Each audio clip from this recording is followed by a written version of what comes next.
చిలుక జోస్యం. ఒక ఊళ్ళో పున్నయ్య అనే బీద కాపు ఉండేవాడు. అతను బొత్తిగా మందమతి. ఏ పని సరిగా చేయలేకపోయేవాడు. పెరిగి పెద్దవాడయ్యేదాకా తల్లిదండ్రుల చేత చేతగాని చవట, అదృష్టహీనుడు అని తిట్లు తిన్నాడు. పెద్దవాడయ్యాక పెళ్లి చేసుకుని పెళ్ళాం చేత కూడా అదే మాటలు పడ్డాడు. అసలే దరిద్రము, అందులో భార్య చేత మాటలు పడడము సహించలేక పున్నయ్య ఒకనాడు ఇల్లు విడిచి దేశాల మీద బయలుదేరాడు. ఊరి బయటనే ఒక చెట్టు కింద చిలుక జోసుడొకడు పున్నయ్యకు కనిపించాడు. యజమాని పంజరం తలుపు తెరవగానే అందులో ఉండే చిలుక బయటకు వచ్చి పెట్టెలో అడ్డంగా పేర్చి ఉండే చీటీలలో ఒకటి తీసి తన యజమానికి ఇస్తుంది. దాన్ని చిలుక యజమాని చదివి వినిపిస్తాడు. అతని చుట్టూ కొందరు చేరి తొలకొక బేడా చొప్పున ఇచ్చి జోస్యం చెప్పించుకుంటూ ఉన్నారు. పున్నయ్య కూడా చిలుక జోస్యుడి చేతిలో ఒక బేడా పెట్టి జోస్యం చెప్పమన్నాడు. చిలుక ఒక చీటీ తీసి ఇచ్చింది. జోస్యుడు దాన్ని చూసి ఇలా చదివాడు. నిన్ను దేవుడు కన్ను తెరిచి చూశాడు. ఇవాటి నుంచి నీకు మంచి అదృష్టం పట్టింది కనుకనే నీవి మాట వింటున్నావు. పాపం మందమతి అయిన పున్నయ్యకు ఆ మాటలు తలకెక్కక, అదృష్టం పట్టిందన్నావు, బాగానే ఉంది, అందుకు నేనేం చేయాలి అని చిలుక జోస్యుడిని అడిగాడు. ఉన్న పేడా కాస్త పోవటం మటుకే పున్నయ్యకు అర్థమైంది. ఏం చేయాలా? ఏదైనా చెయ్యవయ్యా, నీకు మాత్రం అడ్డుండదు. ఎవడి మొహమైనా పగలగొట్టు, ఎవడి నెడ్డైనా విరగ్గొట్టు, ఎవరినైనా జుట్టు పట్టుకుని జరజర ఈడ్చెయ్యి, కానీ నీకేమీ నష్టం రాదు, మంచే జరుగుతుంది, నీకు బాగా కలిసి వస్తుంది. అంతదాకా ఎందుకు? నీ కాళ్ల ముందన్న లంక బిందెలను చాచి తన్నినా కూడా నీకు లాభమే అవుతుంది పో. నా చిలుక జోస్యం ఎన్నటికీ తప్పదు, దానికి తిరిగే లేదు అన్నాడు చిలుక జోస్యుడు. ఈ మాటలు పున్నయ్య తలకెక్కాయి. అతను ముందుకు సాగి కొద్దిసేపట్లో ఒక చెరువు గట్టు మీదకు వచ్చాడు. చెరువు గట్టు మీద ఎవరో తండ్రి కొడుకులు కూర్చుని ఉన్నారు. తండ్రి దుర్భరమైన పంటిపోటుతో బాధపడుతూ అబ్బా అమ్మా అని మూలుగుతున్నాడు. పున్నయ్య ఆ మనిషిని చూడగానే పిడికిలి బిగించి మూతి మీద బలం కొద్దీ కొట్టాడు. ఎవడో ముక్కు ముఖము తెలియని వాడు వచ్చి అకారణంగా తన తండ్రిని అలా కొట్టేసరికి కొడుక్కు ఎక్కడలేని ఆగ్రహము వచ్చింది. ఆ దెబ్బకు తండ్రి నోటి నెత్తురు చిమ్మేసరికి ఆ కొడుకు పులిలాగా పున్నయ్య మీదకు లంఘించి, తప్పుడు ముండా కొడక, మా నాన్నను కొడతావట్రా అంటూ రెండు చేతులతో పీక పట్టుకున్నాడు. అదృష్టం కలిసి రావాలి అని పున్నయ్య పెద్దగా అరిచాడు. తండ్రి కొడుకును వారిస్తూ, ఆ మనిషినేమీ చెయ్యకురా, దెబ్బతో సలిపే పళ్ళు రెండూ రాలిపోయాయి, బాధంతా ఎగిరిపోయింది, ఆ బాధ ఎవరో మంచి ఉపకారం చేశాడు అన్నాడు. ఈ మాట విని కొడుకు ఆశ్చర్యంతో పున్నయ్యను వదిలిపెట్టాడు. దేవుడల్లే వచ్చావు బాబు, ఇందా ఈ డబ్బు తీసుకో అంటూ పళ్ళూడిన ముసలాడు పున్నయ్య చేతిలో 2 రూపాయలు పెట్టాడు. చిలుక జోస్యంలో నమ్మకం కుదిరి పున్నయ్య ముందుకు సాగిపోయాడు.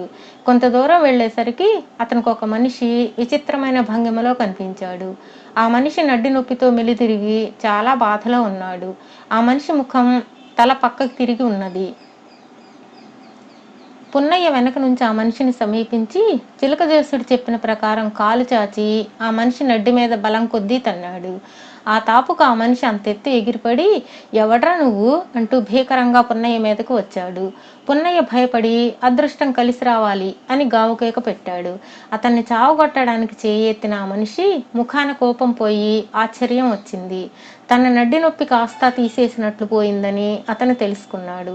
అయ్యా, ఈ నడ్డి నొప్పితో యమయాతన పడుతున్నాను, ఎన్ని మందులకు లొంగలేదు, నీ తన్నుతో పోయింది చూడు, నిటారుగా నిలబడగలుగుతున్నాను, నన్ను నిజంగా దేవుడే పంపాడు, ఇదిగో ఈ 10 రూపాయలు ఉంచుకో అంటూ ఆ మనిషి పున్నయ్యకు డబ్బిచ్చాడు. పున్నయ్య మరింత ఉత్సాహంతో ఇంకా ముందుకు వెళ్ళాడు. ఒక ఇంట పెళ్లి అవుతున్నది. ఇంటి బయట చిన్న పందిరి కింద భజంత్రీల మేళం చేస్తున్నారు. పున్నయ్యకు వాళ్ళని సమీపించి సన్నాయి వాయించే వాడిని జుట్టు పట్టుకుని జరజర యువతలకు ఈడ్చాడు. అది చూసి రెండో సన్నాయి వాడు, శృతి పెట్టేవాడు, డోలు వాయించేవాడు, తాళం వేసేవాడు పున్నయ్య పిచ్చివాడేమో అనుకుని తమ మనిషిని రక్షించుకోవడానికి వాళ్ళు కూడా యువతలకు వచ్చారు. మరుక్షణం వాళ్ళు కూర్చుని ఉండిన పందిరి కాస్తా కూలిపోయింది. అందరూ పోగయ్యారు. జరిగిందంతా విని పున్నయ్యను మహాపుణ్యాత్ముడని చాలా పొగిడారు. పెళ్లివారు వచ్చి పున్నయ్యకు 20 రూపాయలు బహుమానం ఇచ్చి పెళ్ళయిందాక ఉండి మరీ వెళ్ళమని వేడుకున్నారు. చిలుక జోస్యం ఫలిస్తుందేమో అనుకున్నాడు పున్నయ్య. పెళ్లిలో నాగవల్లికి పానకపు పిందెలు తెచ్చారు. పున్నయ్య లోపలికి వెళుతూ తన కాలికి సమీపాన పానకం ఉన్న వెండి బిందెను చూశాడు.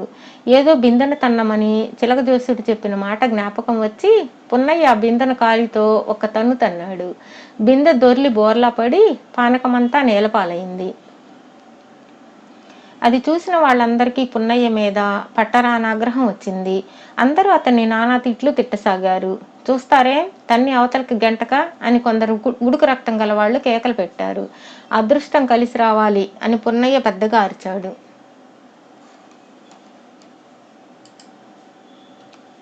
ఇంతలో ఎవరో వచ్చి బోర్లా పడిన వెండి బిందెను ఎత్తి అయ్యో పామురా అని పెద్ద కేక పెట్టారు.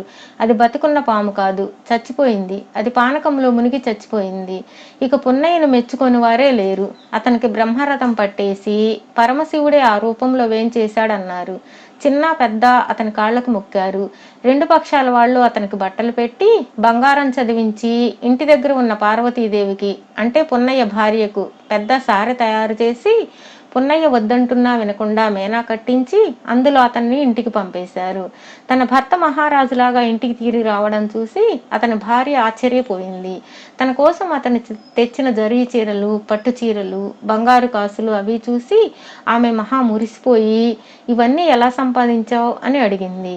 పున్నయ్య తన భార్యకు జరిగిందంతా చెప్పి ఈ పెళ్లి వాళ్ళు నన్ను బలవంతాన ఇంటికి పంపారు గాని నేనప్పుడే రాకపోదును.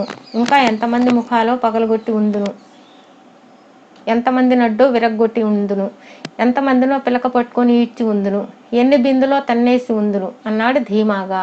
అదృష్టం కలిసి వచ్చిన మొగుడికి తెలివితేటలు పెరగలేదని గ్రహించి పున్నయ్య భార్య ఈ కలిసి వచ్చిన అదృష్టం చాలే ఇంటి పట్టున పడి ఉండేక అన్నది. అయినా పున్నయ్యకు చిలక జోస్యం మీద గురి ఏమాత్రమూ చెడలేదు. అందుచేత అతను భార్యతో చెప్పకుండా మరొకసారి ఇల్లు విడిచి బయలుదేరాడు. చీకటి పడే వేళకు ఒక చిన్న గ్రామం వచ్చింది. ఆ రాత్రి అక్కడ సత్రంలో ఒక స్వాముల వారు తన భక్తులకు తత్వబోధ చేస్తున్నాడు. పున్నయ్య అక్కడికి చేరుకున్నాక ఆ స్వాముల వారి ముఖం పగలగొట్టాలనిపించింది. అతను జనం మధ్యగా స్వాముల వారిని సమీపించి ఆయన ముఖం మీద బలంగా గుద్దాడు. స్వాముల వారి నోటి నుంచి రక్తం కారింది. చుట్టూ కూర్చుని ఉన్నవాళ్ళు పున్నయ్యను పట్టుకుని సున్నంలోకి ఎముక మిగలకుండా చితకతన్నారు. అదృష్టం కలిసి రావాలి అని పున్నయ్య ఎంత మొత్తుకున్నా వినకుండా వాళ్ళు బాగా చిత్త కొట్టేశారు. మూఢుడు వాణ్ణెందుకు హింసిస్తారు, వదిలిపెట్టండి అని స్వాములు వారు తన భక్తులను నివారించకపోతే ఆ రోజు పున్నయ్య ప్రాణాలు దక్కేవే కావు. చావు తప్పి కన్నులొట్టపోయిన పున్నయ్య చిలక జోస్యుడిని తిట్టుకుంటూ ఇంటికి చేరుకుని తన భార్యతో జరిగిందంతా చెప్పాడు. నేను వెళ్ళవద్దంటే విన్నావా? అదృష్టం ఎప్పుడూ కలిసి వస్తుందా? వచ్చిన అదృష్టాన్ని దక్కించుకోవాలి గాని అన్నది పున్నయ్య భార్య. అటు తర్వాత పున్నయ్య తన భార్య చెప్పినట్లే నడుచుకుంటూ చాలా సుఖంగా జీవించాడు.